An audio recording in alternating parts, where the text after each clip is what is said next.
ada negara-negara tertentu sudah nggak ada gubernurnya, nggak ada wali kotanya, langsung presiden langsung semua. Tapi kalau dari daripada begini ini kan palsu-palsu. Dianggap kita itu seperti DPR masa lalu, diam, duduk, duit. Sehingga banyak. Tapi kalau sekarang kerja kan Pak DPRD-nya. Udah Sekarang lihat aja sekarang. Masa ada sejak dulu itu ono podcast programnya itu. Salah satu di antara program. supaya bisa kita bisa ngomong lebih apa dekat adanya juga di sini. Ya, betul. Masa Pak Mahfud MD itu yang apa adanya. Dan di sini nggak ada yang dipotong. Jadi ngomong dari awal sampai akhir ini running semuanya. Running jadi nggak ada yang di-cut, nggak ada yang ditutupin. Saya ngomong apa adanya.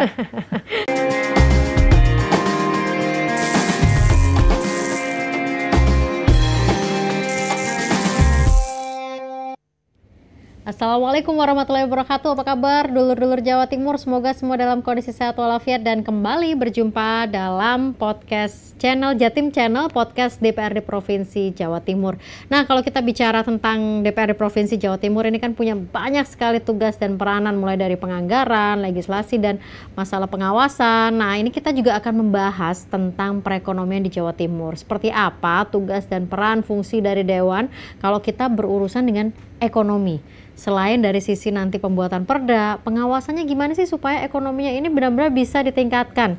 Karena dalam sebuah pelaksanaan, tentunya hal yang paling penting adalah tentang pengawasan supaya nggak ada kebocoran dan supaya perekonomian yang disalurkan ini benar-benar tepat sasaran kepada masyarakat. Tamu kita kali ini dalam Jatim Channel, podcast DPRD Provinsi Jawa Timur ini spesial banget. Ada Ketua DPRD Provinsi Jawa Timur dari fraksi PKB, Dapil 1 Surabaya. Ada Bapak Dr. Andes M. Musafak. Selamat pagi, siang, sore, dan malam Pak Musafak. Apa kabar? Alhamdulillah. Aduh, saya senang sekali ini berjumpa dengan beliau karena memang sudah lama nggak berjumpa begitu ya. Dan kita selalu seru nih kalau ngobrol dengan Pak Musafak. Ada banyak insight-insight yang seru, pemirsa dan juga dulu Jawa Timur. Kita bahas tentang ekonomi nih Pak Musafak. Kan sudah setahun begitu ya menjabat sebagai Ketua DPRD. Ada banyak tugas-tugasnya, budgeting, legislasi, dan pengawasan. Kalau kita tentang ekonomi daerah, gimana Pak untuk perekonomian daerah Jawa Timur kali ini? Ya, terima kasih. Saya diajak untuk ngisi podcast di Jatim Channel ini tentu akan didengarkan atau dilihat sekaligus bisa analisa teman-teman yang mendengarkan Jatim Channel yang ada di podcastnya sini. Kami lihat ekonomi di Jawa Timur ini sebagai legislatif memang prihatin. Tetapi keprihatinan itu tidak boleh kita kemudian putus asa tidak melakukan sesuatu yang untuk keluar dari masalah ekonomi yang agak terpuruk di hampir seluruh Indonesia. Tidak terkecuali dengan adanya perang Timur Tengah yang saat ini masih belum selesai juga. Karena ekonomi kita ini sangat tergantung dengan energi. Energi kita ini masih banyak bergantung dengan minyak. Sementara minyak kita ini banyak dikirim ke Timur Tengah atau negara-negara tetangga untuk diproses menjadi bahan bakar yang bisa dimanfaatkan. Kita hanya kirim minyak mentah.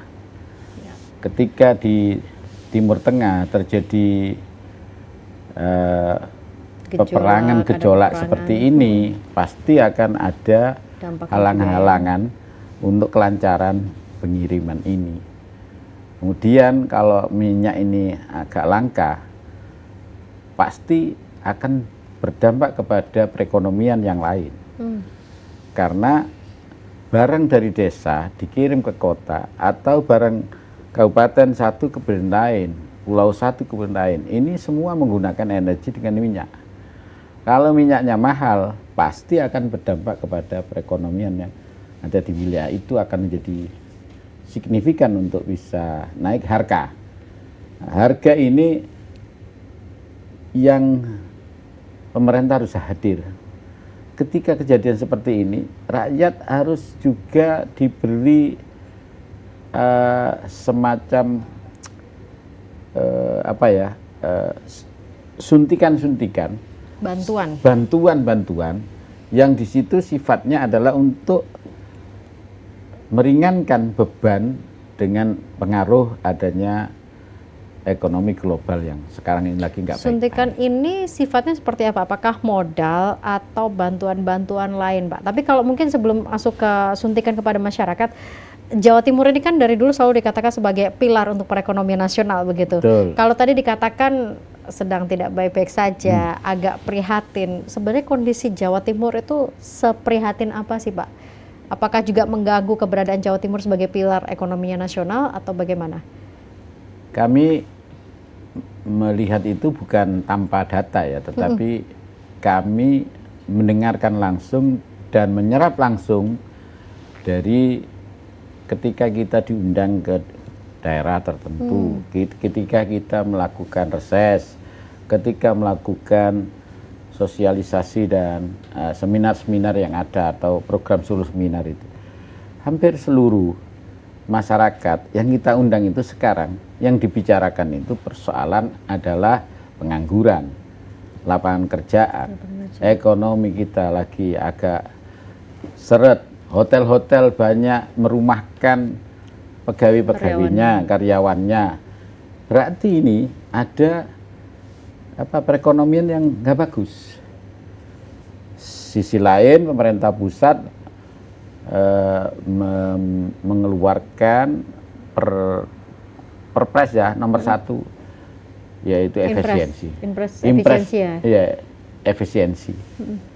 Efisiensi ini tentu akan berdampak karena yang biasanya ada kegiatan lokakarya, ada kegiatan kunjungan kerja, ada kegiatan-kegiatan yang lain, itu sekarang hampir 50% dihapus atau dialihkan kepada kegiatan-kegiatan yang lain. Ini akan berdampak ke sana. Nah, ketika ini dia nggak dapat kerjaan, otomatis akan cari solusi kerjaan lain, ekonomi ini akan bisa jalan, dia harus ambil alternatif, misalkan jadi Gojek, jadi si Gojeknya sendiri kan dimasalahkan. Ya. Terus akhirnya rantai perekonomian ini akhirnya jadi nggak karu-karuan.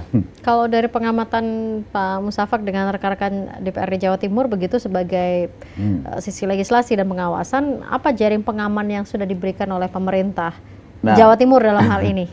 Pemerintah Jawa Timur sekarang kan pertama kemarin hari ini mungkin ya atau kemarin ya itu sudah melantik misalkan P3K ya. Kemudian ada lagi sekarang ini ada launching di Bojonegoro, ada pembentukan hari koperasi, dan di situ sekaligus meng-SK koperasi-koperasi yang itu diserahkan di situ. Ini salah satu di antara sekian upaya. Yang upaya yang konkret DPRD sekarang memberikan ruang kepada masyarakat. Kalau Anda betul-betul memang ingin berusaha, ingin itu silakan urus yang namanya persyaratan-persyaratan menjadi pengusaha itu. Yang nanti akhirnya itu bisa perekonomian jalan. Tapi jangan membuat legalitas yang abal-abal. Hanya ingin mendapatkan kue APBD, kemudian di situ disalahgunakan. Ketika itu lembaga-lembaga itu memang betul-betul itu dalam rangka untuk mengantisipasi sekaligus memberikan solusi perekonomian Jawa Timur, welcome. Nah, yang sekarang masalah-masalah itu kan lembaga-lembaga yang dadi-dadian, kemudian minta APBD Jawa Timur, kemudian disalahgunakan. Disinilah akhirnya perekonomian walaupun digelontor dengan APBD yang besar, ekonominya tetap nggak berdampak untuk kemasyarakatan gitu, Mbak. Apa kemudian langkah dari teman-teman Dewan? Karena kan biar bagaimanapun Dewan ini adalah penganggar dari anggaran itu kan. Kalau digelontor dengan tidak tepat sasaran, pastinya untuk penganggaran berikutnya Dewan jadi punya catatan juga pasti. Pasti. Sekarang sehingga kita tidak ke sana. Lalu? Kita sekarang memberikan sebuah keleluasaan kepada eksekutif yang di situ itu sudah punya data, punya argumen-argumen. Coba untuk misalkan sekarang pertanian itu yang dikasih bantuan pupuk dan sebagainya, usulan misalnya eksekutif itu kita hanya sekedar melakukan pengawasan dan mengevaluasi atas pembantuan pupuk. Kalau dulu kan kita mengajukan, kemudian kita yang mau membagi. Nah sekarang kita mencoba bahwa mereka yang melakukan pendataan, mereka yang melakukan perencanaan sekaligus mengeksekusi, kita mengawasi. DPR itu fungsi 3, 1 budgeting, controlling, dan legislasi. Nah ini fungsi controlling ini, kita tidak eksekutor. Ketika kita itu fungsinya legislasi tetapi mengeksekusi, ya ini akhirnya jadi tujuannya untuk meningkatkan perekonomian masyarakat yang ada tetapi ternyata ya itu saya tidak bisa meneruskan ternyatanya ini. Karena ternyatanya itu justru yang paling penting Pak sebenarnya Pak. Itu jadi ya saya mohon maaf ya, sedikit kita mereview kembali apa yang dilakukan oleh teman-teman DPR. Itu harusnya kita kembalikan hitohnya, yaitu ada 3 fungsi DPR ini. Itu yang harusnya itu diperkuat. Jangan kita melangkah kepada fungsi-fungsi eksekutif yang sifatnya eksekutor. Jadi harus benar-benar kembali lagi begitu ya. Tapi kalau kita bicara tentang, ya balik lagi tentang perekonomian, menjaga supaya ekonomi daerah tetap stabil, lalu dengan 3 fungsi yang dimiliki oleh Dewan ini, berarti Dewan berbuat apa untuk langkah konkretnya? Kan memang merancang APBN, APBD begitu ya, merancang APBD. Kemudian memastikan bahwa APBD ini tersalurkan. Sementara kita tahu di Jawa Timur ada juga kasus-kasus. Nah ini gimana supaya ke depan nggak terjadi lagi nih Pak? Sudah dirancang, disalurkannya tidak tepat sasaran, makan bermain juga di situ. Sekarang kita ada pengamannya nggak? Terus melakukan koordinasi dan rapat-rapat dengan melalui komisi-komisi dengan dinas-dinas terkait, misalkan dinas peternakan, dinas kelautan, ya, atau dinas-dinas pertanian dan lain sebagainya. Itu kita jangan memberikan ruang kepada mereka itu membuat program yang sifatnya hanya untuk publikasi. Yang penting duitnya terpakai. Tetapi ini bisa nggak berdampak? Misalkan pertanian, kita menyumbang alat pertanian, subsidi pupuk dan sebagainya. Tetapi ini betul-betul disasarkan kepada sana. Itu ngeceknya gimana ya Pak? Artinya begini, ketika ini kan dikasih, oh ini untuk pertanian, untuk pupuk, itu ngeceknya gimana? Apakah hanya ketika reses atau ya ketika disalurkan maka Dewan ini punya target berapa hari ada laporan balik dengan hasil begitu? Nah, kan selalu begini, Pak, ini pertanian ada di sini, butuh pupuk sekian, butuh perairan sekian, ini butuh saluran yang harus kita bangun, butuh sumbangan pupuk yang harus itu sekian ton, kan gitu ya? Itu diberikan. Oke, diberikan. Ada legalitasnya, tanda terimanya, ada. Berarti pemberian melalui dinas ya? Ya, oke ya. Kemudian akhir tahun panennya bagus. Kemudian yang asalnya 1 hektar misalkan 3 ton bisa menjadi 5 ton. Ini berarti sasaran, kena. Tapi jaraknya cukup lama ya Pak ya? Maksudnya akhir tahun begitu?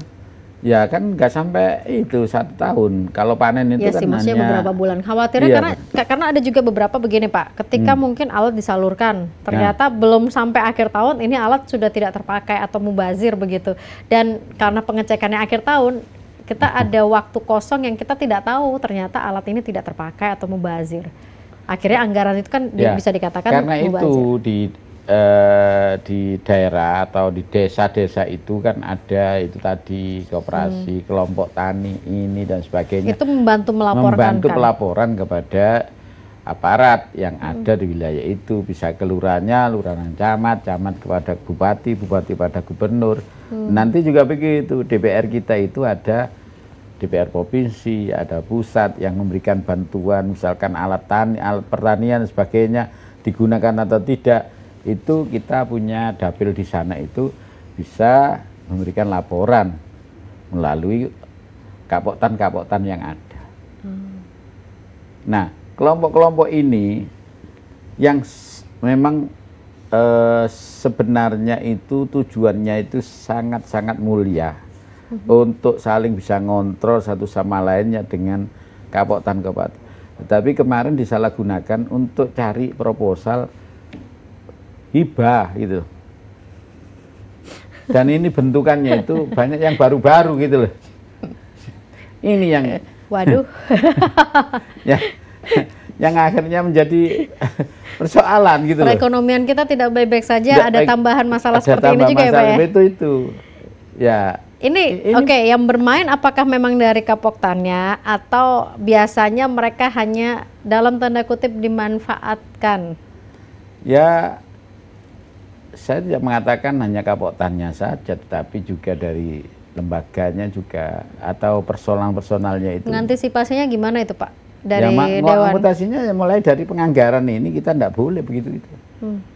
Sekarang di Surabaya, orang-orang yang dapat hibah itu rata-rata tidak boleh itu pokmas itu, semua harus lembaga yang resmi. Iya, ini gimana? Proses penganggarannya kah yang diubah atau gimana? Karena kan mau tidak mau kan ibaratnya kan ini Dewan sebagai penganggar ini kan boleh dikatakan ya ini ada duitnya Dewan begitu kan, Dewan menganggarkan. Berarti kan penyalurannya harus tepat. Ya. Kalau misalnya ternyata digunakan oleh lembaga-lembaga yang tidak tepat, ini gimana pengawasannya? Saya kira ya pengawasan itu berawal dari diri kita sendiri. Pada saat kita jadi anggota DPR itu nawaitunya itu dulu. Kemudian ketika kita punya fungsi budgeting, nawaitunya seperti apa. Ketika kita jadi controlling, nawaitunya seperti apa. Kan ada controlling tetapi cari kesalahan dalam rangka untuk meres orang. Ada juga yang kayak gitu ya Pak ya? Iya ada. Jadi 3 fungsi itu bisa aja. Fungsi legislasi bisa saja kita jual ayat-ayat di dalam perda itu. Waduh, mengerikan juga ya Pak ya?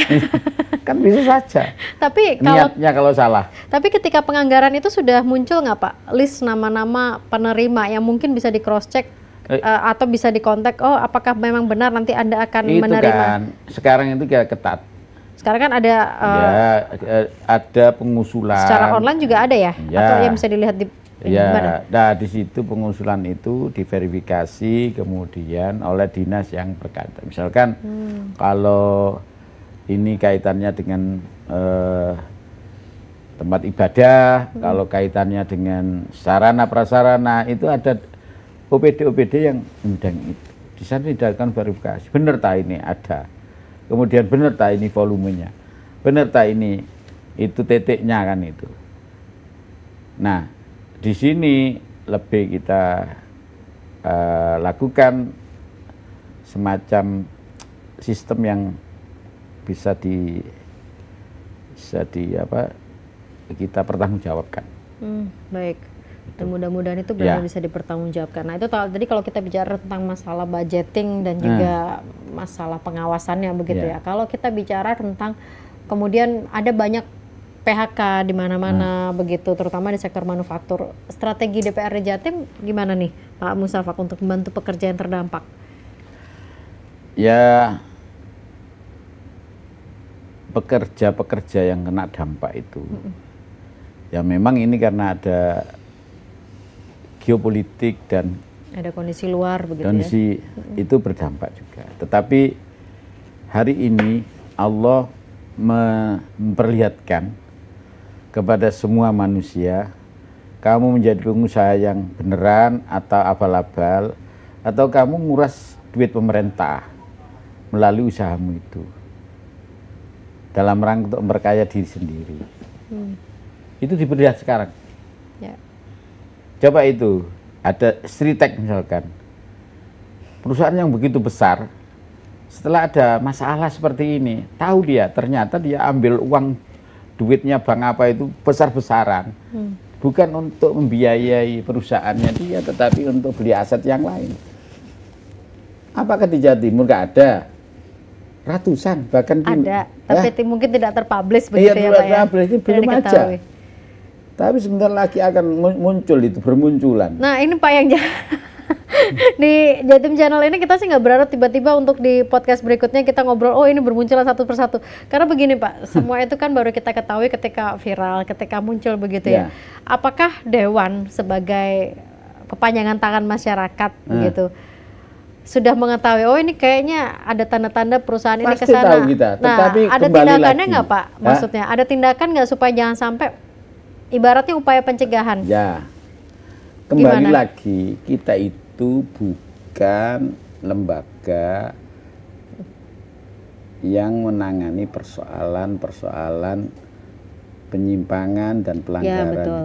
Tetapi kita pengawasan dalam hal ini. Tapi kan bisa kerjasama juga Pak. Nah, ketika Dewan tahu, maka Dewan bisa mencoba mengkomunikasikan dengan dinas terkait atau dengan aparat terkait begitu sebagai bagian dari. Justru itu kita muspida dalam hal ini, kalau di provinsi itu ada Kapolda, ada Kejaksaan Tinggi, Forkompimda lah. Itu kita sering kalau ada acara-acara bersama kita lagi ketemu, titip-titip, ini tolong Pak, ini diawasi. Begitu juga ya, disampaikan. Walaupun kita belum punya alat bukti kuat, ya. Kemudian tapi paling tidak kita sudah mendengar, mulai diawasi. Ya, diawasi. Kita sebentar lagi akan ada PHK besar-besaran, misalkan gudang garam. Sekarang lagi banyak masalah dengan persaingan pabrik rokok-rokok yang yang dijual dengan tanpa ilegal itu ya. Kemudian ada lagi yang elektrik itu ya. Belum lagi ada produk rokok dari Cina yang sekarang itu sudah juga.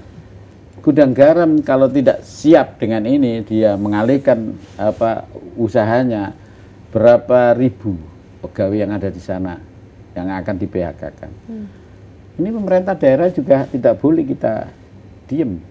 Paling tidak kita harus melakukan pengawasan. Misalkan cukai yang sekarang tanpa harus itu, ada perusahaan-perusahaan kecil yang ada di daerah-daerah itu yang buat rokok tanpa harus ada cukai. Ya gudang garam gulung tikar. Kemudian banyak juga perusahaan-perusahaan rokok yang ilegal yang masuk ke Indonesia, itu pengawasannya seperti apa? Ini tidak bisa DPR itu kemudian menangkap mereka, kemudian mereka karena memang bukan fungsinya. Bukan fungsinya. Kita pengawasan nyampaikan. Tapi dikomunikasikan kepada pihak-pihak yang punya kewenangan. Ini perekonomian kita itu tidak baik-baik saja. Kalau struktur ini dibiarkan, sudahlah. Selesai Pak kita Pak. Kalau dibiarkan selesai nanti Pak. Kalau usah jauh-jauh sekarang, di media saja sekarang. Media cetak itu hampir sekarang itu layamu tua layahya. Ya enggak? Semoga sambil dinikmati juga Pak minumnya Pak. Terus sisi lain,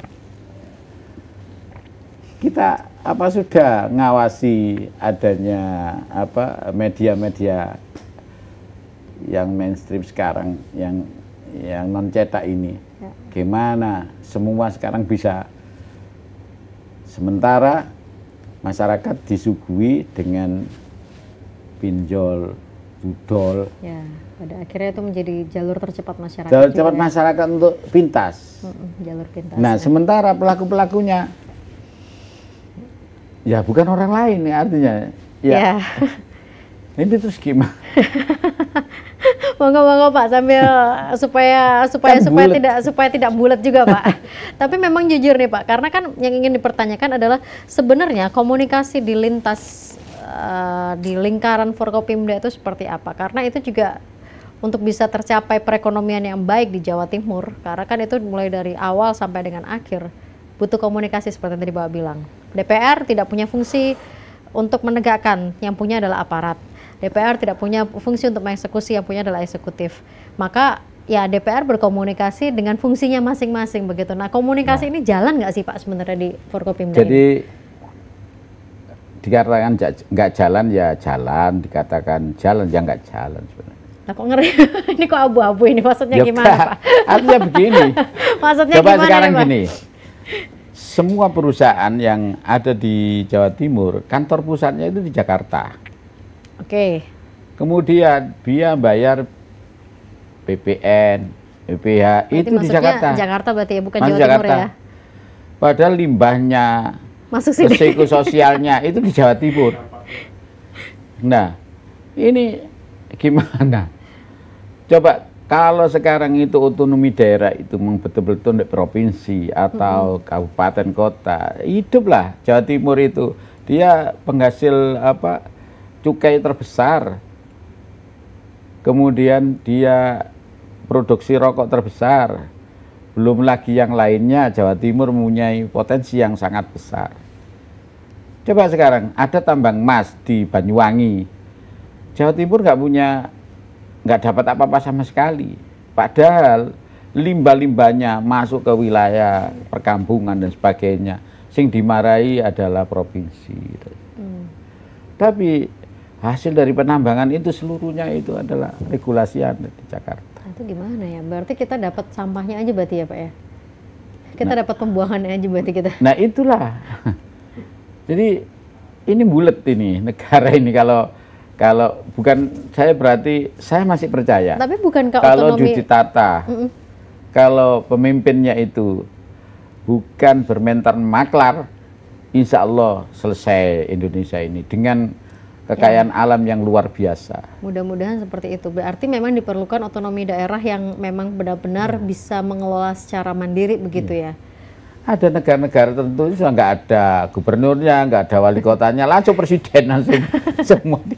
Tapi kalau dari daripada begini ini kan palsu-palsu. Ini lingkaran yang ada di atas begitu ya, di lingkaran provinsi, di lingkaran Forkopimda. Kalau di jaring aspirasi masyarakatnya sendiri gimana Pak? Apa keluhan masyarakat? Aku iso nyambut gawe Pak, aku. Itu keluhan utama masyarakat. Keluhan utama setiap masyarakat. kali reses, setiap kali menjaring setiap aspirasi. saya reses itu begitu. Ini sudah lulusan S1 Pak di sini, ini nganggur. DPR dikira kita tuh malaikat, kita itu. Terus memalik tangan langsung. Dapilnya Pak Musafak, dapil Surabaya. 1 Surabaya Pak. Iya. Surabaya berarti banyak juga. Banyak juga. Kota besar Pak. Iya. Sama lihat itu di kafe-kafe itu. Orang nongkrong itu hanya beli kopi cuma 10.000 itu seharian itu sebenarnya dia itu karena di rumah sumpek aja.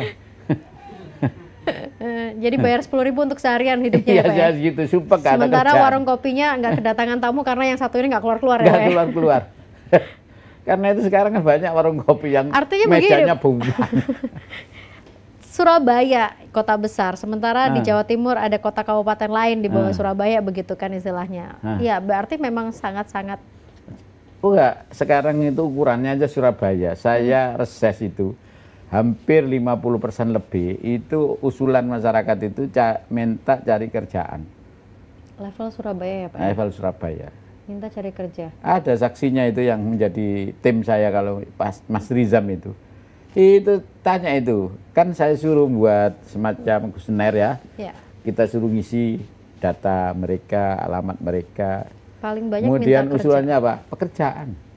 Selain itu apa lagi Pak usulan selain pekerjaan atau keluhan lain? Ya paling ya masalah air, masalah Surabaya itu ya, masalah rumah yang itu akses jalannya kurang bagus. Artinya problem kita sebenarnya tidak berubah dari dulu? Enggak berubah. Nah, sementara kita punya hotel-hotel besar, punya rumah makan besar, mal-mal besar. Hari ini sudah kita lihat ada JMP sudah kita selamati lah berapa tahun sudah meninggal dunia itu sudah nggak bisa bangkit lagi. Bertahan lagi. Sebentar lagi Cito, sebentar lagi ada lagi pasar Turi, sebentar lagi pasar mana lagi. Ini bukti bahwa ekonomi kita nggak baik-baik saja.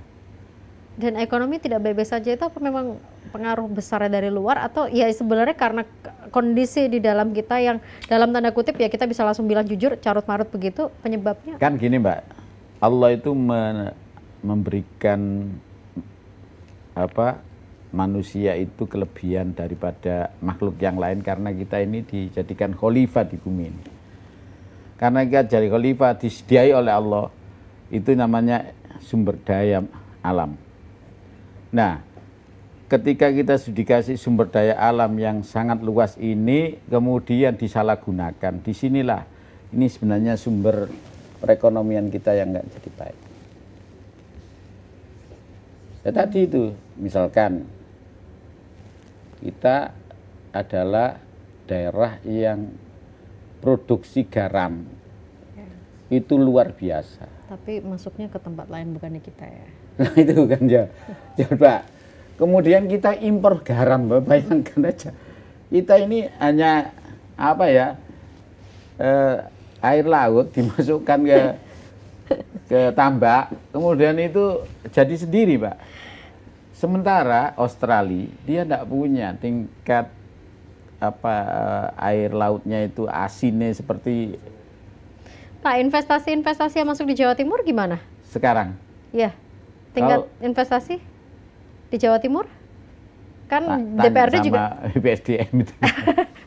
Gimana Pak data yang mungkin tidak Saya kira kita tidak bisa ngomong Jawa Timur.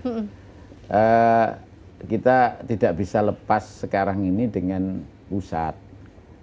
Ada investasi misalkan di daerah Gresik, di daerah. Masuk ke situ. Ya, tapi di sini ini nol pajak. Akhirnya apa? Perusahaan-perusahaan yang kena pajak apa? Karena adanya perusahaan, karena ini dianggap PSN, ya ini mesti mati nih. Di sini yang harus kita ya saya sebagai anggota DPR ya melihat itu, tetapi tidak bisa menjangkau karena di sini ada pusat undang-undang. Ya. Ya. Tapi gini Pak, karena memang kan ya kita tadi sudah coba membedah banyak sekali persoalan-persoalan bahkan selevel Surabaya begitu ya, belum kita melihat kota kabupaten lain di Jawa Timur. Apa Pak dari curahan-curahan hati masyarakat yang nyampe ke Bapak, kira-kira apa yang bisa dilakukan Pak? Ya setidaknya jangan sampai Bapak sebagai kepanjangan tangannya khawatir, masyarakatnya lebih khawatir lagi Pak kalau dewannya khawatir. Ya pasti, kan kita kan cerminan dari mereka. Itulah, dari Pak. Sekian juta orang kumpul 120 kemudian munculnya di Bapak sini kan. Kalau Bapak khawatir itu dulur-dulur Jawa Timur yang lagi nonton khawatir juga, ini gimana nasib saya? Ya pasti. Tetapi saya tadi dari awal kita memang nggak baik-baik saja, tetapi kita sebagai umat Islam, orang Muslim, warga negara Indonesia yang baik, tidak boleh kita pesimis, harus optimis hidup ini. Cuman sekarang kita ini berani nggak untuk berkata yang sebenarnya terhadap kejadian lingkungan kita, kejadian yang ada di masyarakat kita. Kalau semuanya ini begini, kampus aja sekarang sudah diem 1000 bahasa. Tapi kalau kita ngomong tentang berani enggak kan Pak Musafak sudah pernah mengalami keberanian yang berujung dengan banyak hal kan ketika itu. Nah justru itu sudah harus dirubah paradigma masyarakat pemerintah, bahwa kita tidak boleh nutupi lah bahwa ada potensi, ada yang harus kita kembangkan, yang harus untuk kepentingan rakyat. Kalau dari Dewan langkah konkretnya apa Pak? Berarti dengan pembuatan perda begitu, tapi perda juga nanti ujungnya si eksekutornya ternyata juga tidak bisa yang menerapkan perda semaksimal mungkin begitu. Jangan ketawa Pak, saya bingung ini.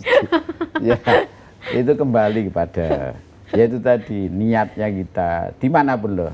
Anda menjadi eksekutif juga niatnya kalau ditata insya Allah selesai. Legislatif juga, termasuk yudikatif. Tapi kalau sudah niatnya itu sudah tidak sesuai dengan kudrat sebagai khalifah, ya pasti akhirnya tatanannya nggak karu-karuan. Tapi eksekutif sekarang Eksekutif sekarang kinerjanya menurut Bapak? Ya kita kan tidak bisa menilai di depan sini, tetapi nanti setelah APBD diserahkan LPJ-nya kita bahas, bener nggak? Ada mekanisme itu. Ada rapotannya nanti ya Pak ya? Iya, tidak bisa kita itu kemudian sekarang itu ngomong api apa enggak, elek apa enggak. Dilihat nanti LPJ-nya, laporan keterangan pertanggungjawaban gubernur di tahun 2025 nanti dibahas di awal 2026. Karena saya yang tahun kemarin gak ikut ya, saya baru bisa mengevaluasi kepada eksekutif itu nanti tahun 2026. Berarti ada nah itu saya diundang ke sini lagi, saya baru bisa. Siap. Berarti nanti kalau diundang ke sini lagi sudah jelas berarti tidak ada abu-abu gitu ya. Tidak ada, karena sudah tahu. 2026. Iya. Masalahnya nanti tahun 2026 Jatim Channel ini masih ada apa enggak gitu kan? Ya, diterusin apa enggak nih? Di Surabaya, khusus Pak Musa itu di provinsi itu masih kita ada apa ya? Podcast itu masing-masing anggota 12 kali ya Zam ya. Itu 120 orang setahun masih kan ada ya lah berarti masih ya. ada. Berarti sampai dengan rapotan eksekutif masih ada. Karena itu adalah tugas terakhir dari Dewan, benteng terakhir adalah ngasih rapot eksekutif begitu kan. Kita ini kan nggak punya apa-apa Mbak. Orang menjadi pengawas itu kan mestinya diberi alat. Kalau yudikatif dikasih bedil. Ya. Kalau eksekutif dikasih apa? Dikasih dia perda-perda itu apa pergub ini bisa itu dia. Senjatanya dilakukan apa enggak begitu. Nah, DPR itu senjatanya itu adalah media. Kalau kita nggak ada fasilitas media, ada semacam podcast dan lain sebagainya. Siapa yang mau peduli dengan DPR, apa fungsinya DPR, masyarakat nggak tahu. Dianggap kita itu seperti DPR masa lalu, diam duduk duit sih. Sehingga banyak. Tapi kalau sekarang kerja kan Pak DPRD-nya. Udah nggak ada. Lihat aja sekarang. Masa ada sejak dulu itu ono podcast programnya itu. Salah satu di antara program. supaya bisa ngomong lebih apa dekat adanya di sini. Masa Pak Mahfud MD yang apa adanya. Dan di sini nggak ada yang dipotong, jadi ngomong dari awal sampai akhir ini running semuanya. Jadi nggak ada yang dikat, nggak ada yang ditutup-tutupin. Saya ngomong apa adanya. Tidak ada yang off the record. Pak Mustafa, ini berarti kan mau tidak mau ada sejumlah perda, ada juga suara dari masyarakat. Berarti ke depan ini apa yang kemudian menjadi poin utama kalau kita bicara tentang ekonomi di Jawa Timur? Apa yang menjadi titik berat dari teman-teman Dewan? Kalau kita bicara tentang perekonomian di Jawa Timur. Sekarang Jawa Timur itu kan masih punya apa ya, semacam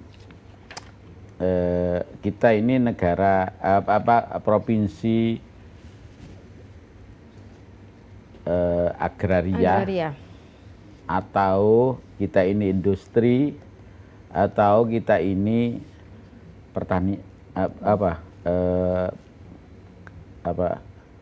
laut itu apa kayak lautan maritim. Kalau tiga-tiganya ini kita masih ada di situ. Kita punya laut mulai dari Tuban sampai ke Banyuwangi sampai Pacitan. Laut kita semua, Jawa Timur. Berarti kita kan masih negara maritim.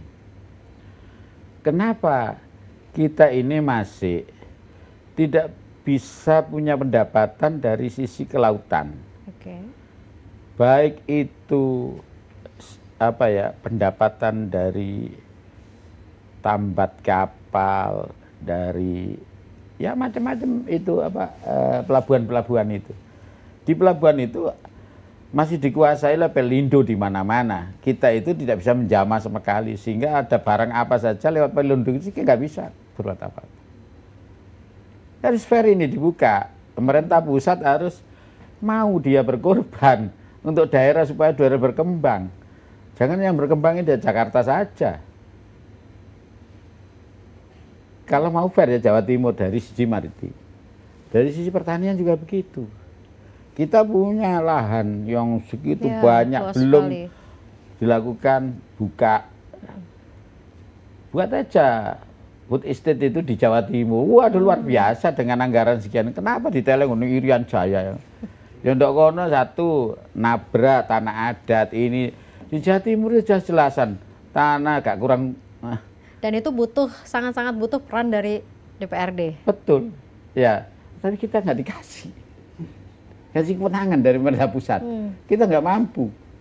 Kita nggak mau, anggaran kita cuma berapa? 28 T. Harus mengurusi kewajiban saja itu 18 T. Yang bayari pegawai ini dan sebagainya. Tinggal 10 T. Ini dipakai untuk aspirasi, dipakai untuk program pemerintah provinsi, buat jalan dan sebagainya. Nggak uman, Mbak, untuk buat food estate di sini. Lapa ya, tapi mudah-mudahan dengan yang seminimalis mungkin hasilnya nanti bisa semaksimal mungkin ya Pak ya. Karena rakyat lagi-lagi memang menaruh harapan kepada wakil-wakilnya Pak Musafak dalam hal ini. Ya mudah-mudahan lah, saya minta restu, mudah-mudahan dikasih kesehatan. Amin. Juga bisa berkontribusi untuk rakyat Jawa Timur. Sudah usia yang berbau lemah ini kan nggak boleh tidak berpikir bisa aja Pak Musafak iya kan, tidak boleh berpikir karena memang perjalanan Pak Musafak ini kan perjalanan yang luar biasa Pak. Dari dulu kalau kita bicara tentang dewan begitu kan sudah merasakan banyak hal, jadi mungkin sekarang juga pasti akan tetap maksimal kepada masyarakat. Amin, amin, amin. Ya, mudah-mudahan Pak. Terima kasih banyak Pak Musafak sudah berkenan hadir di Jatim Channel Podcast DPRD Provinsi Jawa Timur kali ini. Mudah-mudahan bisa bermanfaat, masyarakat jadi bisa tahu dulur Jawa Timur, khususnya juga yang Dapil 1 ya Pak ya, Surabaya bisa tahu bagaimana peran dan dobrakan-dobrakan dari Pak Musafak ini untuk terus berjuang menyuarakan aspirasi dari masyarakat. Terima kasih sekali lagi Pak Musafak, sehat selalu dan juga untuk dulur Jawa Timur, sehat selalu semuanya. Kita ketemu lagi di lain kesempatan dalam Jatim Channel Podcast DPRD Provinsi Jawa Timur.